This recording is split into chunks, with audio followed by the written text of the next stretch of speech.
Stabilitas politik dan rehabilitasi ekonomi pada masa Orde Baru.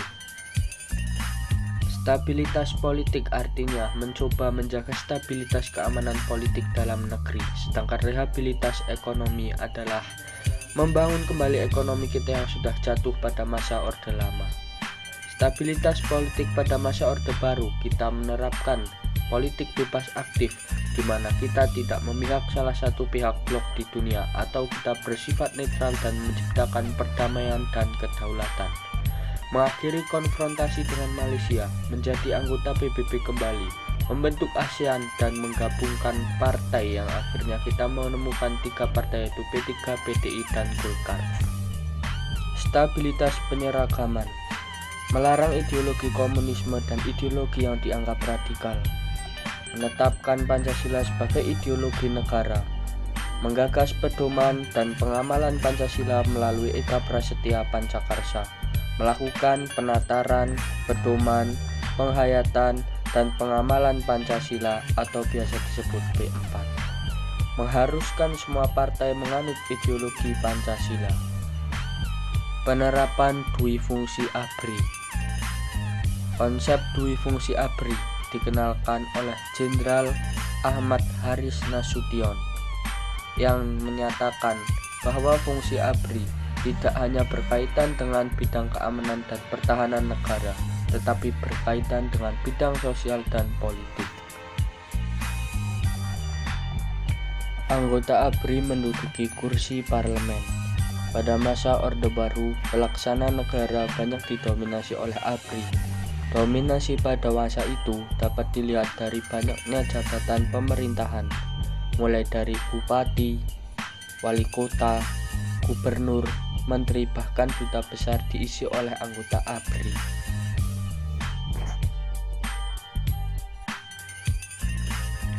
Rehabilitasi ekonomi Orde Baru. 1. Menanggulangi perihal utang. 2. Menjalankan kerjasama dengan IMF. 3. Mengeluarkan undang-undang penanaman modal dengan menetapkan undang-undang penanaman modal asing atau PMA dan penanaman modal dalam negeri atau PMDN. Kebijakan pembangunan pemerintah Orde Baru, bidang pendidikan, bidang kesehatan, bidang ekonomi, dan bidang sosial budaya. Di bidang pendidikan, pembangunan sekolah dasar impres di seluruh pelosok Indonesia demi menyelaraskan pendidikan di seluruh Indonesia. Kemudian meningkatkan jumlah guru untuk memenuhi pengajaran, menetapkan program wajib belajar 6 tahun yang kemudian jadi wajib belajar 9 tahun, memberikan bantuan beasiswa, diantaranya adalah Gerakan Nasional Orang Tua Asuh, dan yang terakhir adalah memberantas buta aksara.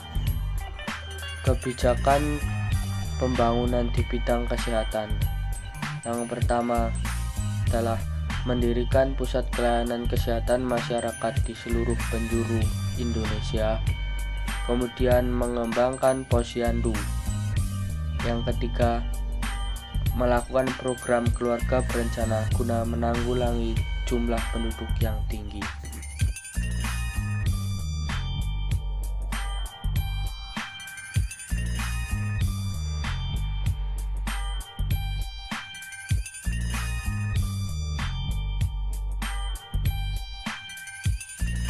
Kebijakan pemerintah Orde Baru di bidang ekonomi.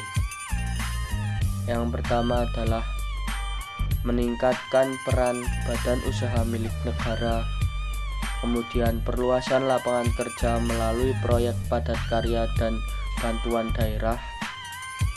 Yang ketiga adalah pengerahan tenaga kerja sukarela melalui Badan Usaha Tenaga Kerja Sukarela Indonesia. Kebijakan pemerintah di bidang sosial budaya. Yang pertama adalah melakukan program transmigrasi guna untuk memeratakan jumlah penduduk, menurunkan angka pengangguran dengan menyalurkan tenaga kerja di sekitar perkebunan, perikanan, dan lain-lain, melakukan sosialisasi kebudayaan dan kesenian agar budaya berkembang sesuai dengan kepribadian bangsa. Yang ketiga, inventarisasi penelitian budaya, pengelolaan peninggalan purbakala. Terima kasih.